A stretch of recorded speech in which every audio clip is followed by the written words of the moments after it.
The wedding hall in Kisumu was full of laughter, music, and bright colors, but not all the smiles were kind. As the bride walked slowly toward the front, eyes followed her every step. Some guests leaned closer to each other, whispering behind their hands. A few even chuckled, their eyes fixed on her face. The scars that stretched across her cheek and jaw seemed to them more noticeable than her dress, her jewelry, or her trembling smile. Her stepmother sat among the guests, her lips curled in satisfaction as if this moment proved her right. She leaned toward a neighbor and said loudly enough for others to hear, "Who would marry a girl like her?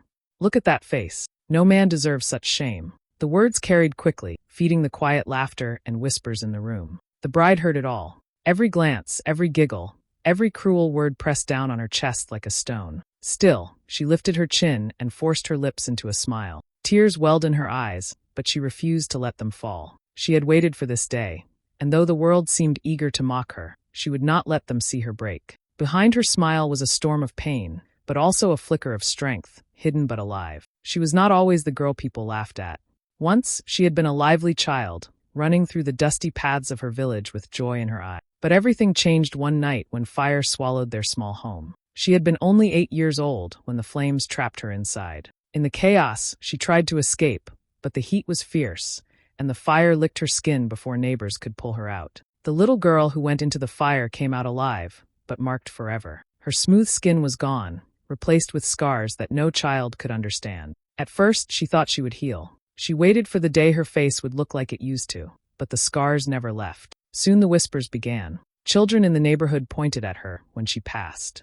They called her names, cruel ones that stuck in her memory like thorns. Some refused to play with her, as if scars could spread like sickness. Even adults stared at her too long, their pity turning into discomfort. Slowly, she learned that her face would never be seen as beautiful again, at least not by the world around her. Her father was her comfort. He was the only one who looked at her with the same love as before, kissing her scarred forehead and calling her his brave little girl. In his eyes, nothing about her had changed. But life was unkind, and before long, sickness took him away. His death was not just the loss of a parent, but the loss of her shield. Without him, she was left in the care of her stepmother, who never saw her as a child to be loved, only as a burden she wished she could cast off. The stepmother's words cut deeper than the scars. "Why didn't the fire take you completely?" she would mutter under her breath. She gave the girl the hardest chores, denied her small joys, and often reminded her she was lucky even to have a roof over her head. The house that should have been a home felt more like a prison, and the girl learned early to swallow her tears in silence.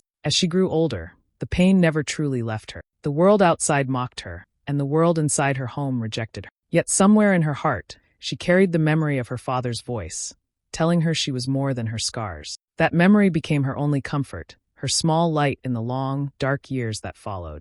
The groom's family had never truly welcomed her. They were wealthy, proud, and very conscious of how people saw them. To them, marriage was not only about love but also about status, and in their eyes, a bride with scars was a stain on their family name. They had tried to persuade their son to change his mind, but he remained firm, refusing to let go of her. This quiet rebellion only made them more determined to prove she was unworthy. So they came up with a plan. They did not fight openly, for fear of upsetting their son, but instead, they whispered into the ears of certain guests. They hinted, they suggested, and they encouraged small cruelties. "Do not be afraid to speak the truth," they told some cousins. "Everyone knows he deserves better. Let her see it with her own eyes." Their words spread quietly, like smoke filling a room, until nearly everyone in the hall carried some trace of their disdain. The bride felt it all as she stood among them. Every laugh that lasted a little too long, every whisper that stopped the moment she turned her head, every sideways glance.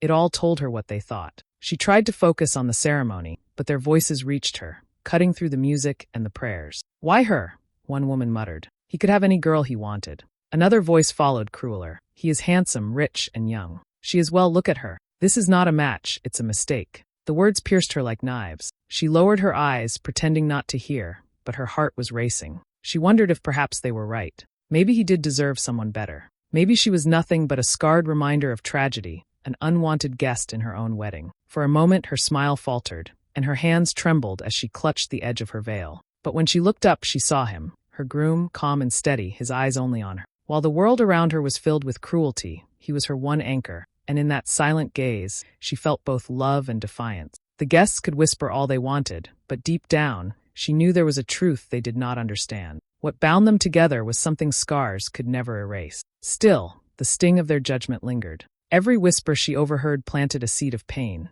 and though she held herself tall, inside she was battling waves of doubt. The plan of the groom's family was working, at least for now. They wanted her to feel small, ashamed, and unworthy, and for a moment she almost did.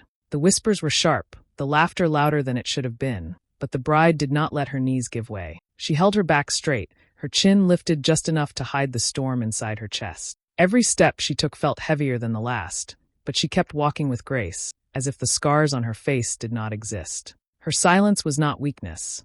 It was a shield, one she had learned to carry over the years. Her mind drifted back to nights when she had cried into her pillow, wishing her face could be washed clean of the scars. She remembered the cruel jokes, the children who refused to sit beside her, the relatives who looked at her with pity instead of love. She had grown up carrying those wounds, and yet she was still here. She had survived them all. Somewhere along the way, she had made herself a promise.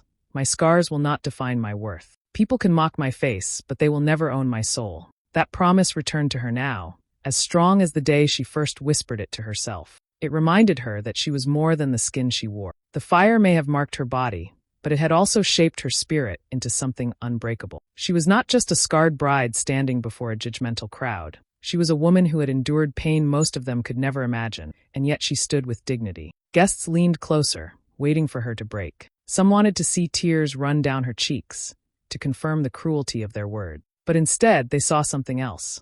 They saw her eyes glisten, not with shame, but with a quiet strength that unsettled them. They saw her lips curve into a gentle smile, the kind that came not from joy but from courage. For the first time, the laughter softened, the whispers faltered, because the woman before them did not bend the way they expected. Inside, she was trembling, yes, but her spirit was rising higher. She thought of her father, the only person who had ever told her she was beautiful without hesitation. She thought of the battles she had fought silently in her stepmother's house.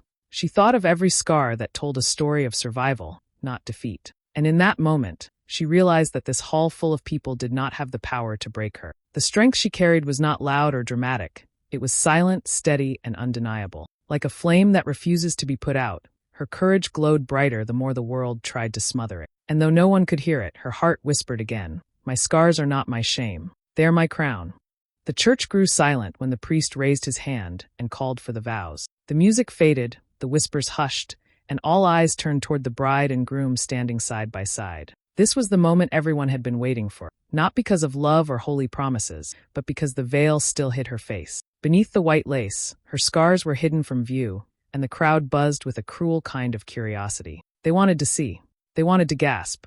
Some even wanted to laugh again. The bride's heart pounded so loudly she thought others might hear it. Her hands trembled as she clutched her bouquet, the flowers shaking slightly in her grip. She tried to steady herself, but her body betrayed the storm inside her. Each second felt longer, as though time itself was holding its breath. She knew what the guests were waiting for. They were not here to celebrate her love story. They were waiting for her unveiling, like spectators at a show. Inside her veil, her breath was hot and shallow. She remembered the mocking voices she had overheard earlier. He deserves someone better. Look at her.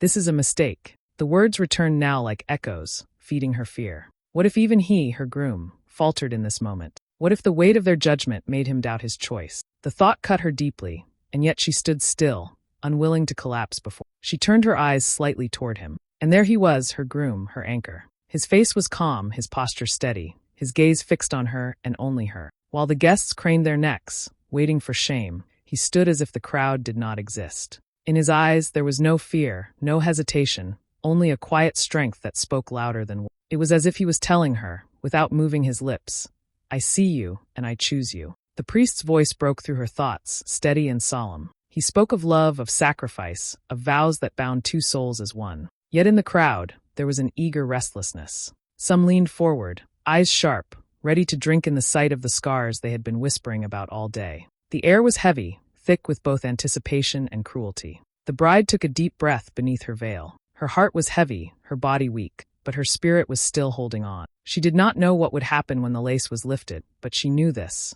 She would face it. Whether the world laughed or gasped, she would not hide anymore. Her trembling hands tightened around the bouquet, and she whispered to herself silently, "This is my moment, not theirs." Beside her, the groom gave the faintest smile, calm and unshaken, as though he already knew what he was about to do. And in that calmness, she found just enough courage to stand tall as the veil moment drew closer. The priest's voice faded, and just as the moment came for the groom to lift the veil, he raised his hand gently, stopping the ceremony. The hall grew tense.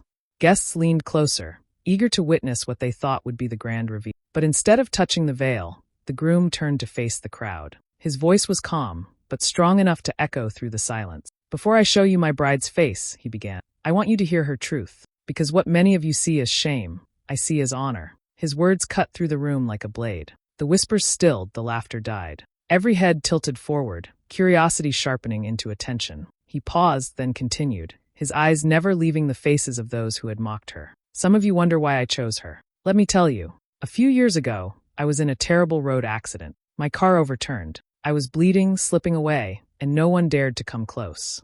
But she did.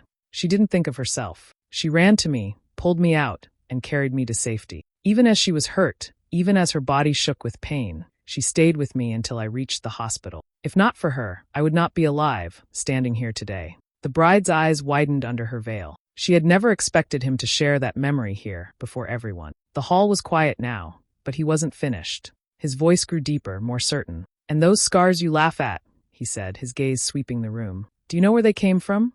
She earned them. She was just a young girl when a fire broke out in her village. Children were trapped inside a burning house.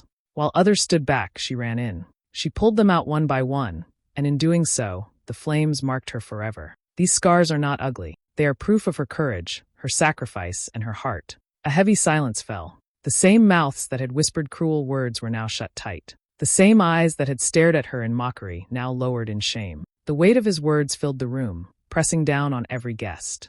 The groom finally turned back to his bride, his voice softer but still steady. "So when you look at her scars, remember this. Each one carries a story of bravery. To me, they are not scars at all. They are medals of honor. And today, I am the proudest man alive to call her my wife." For a long moment, no one spoke. The hall that had once echoed with laughter and gossip was drowned in silence. Not one person dared to move, because they all knew they had been wrong. The mockery that had begun so loudly had been silenced by a single truth. Her scars were not her shame, they were her crown.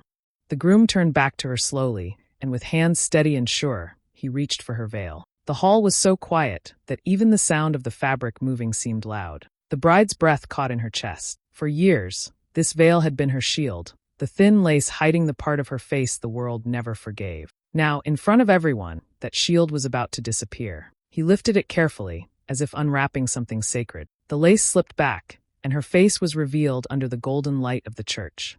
The scars that ran across her cheek and jaw glistened faintly, raw reminders of pain and survival. The guests leaned forward instinctively, some gasping softly, others biting their lips. For a moment, the silence carried a heavy weight. This was what they had been waiting to see. But before the stares could cut her, before shame could rise in her chest, the groom leaned forward and kissed her scars. Not her lips, not her hands, but the very marks others had laughed at.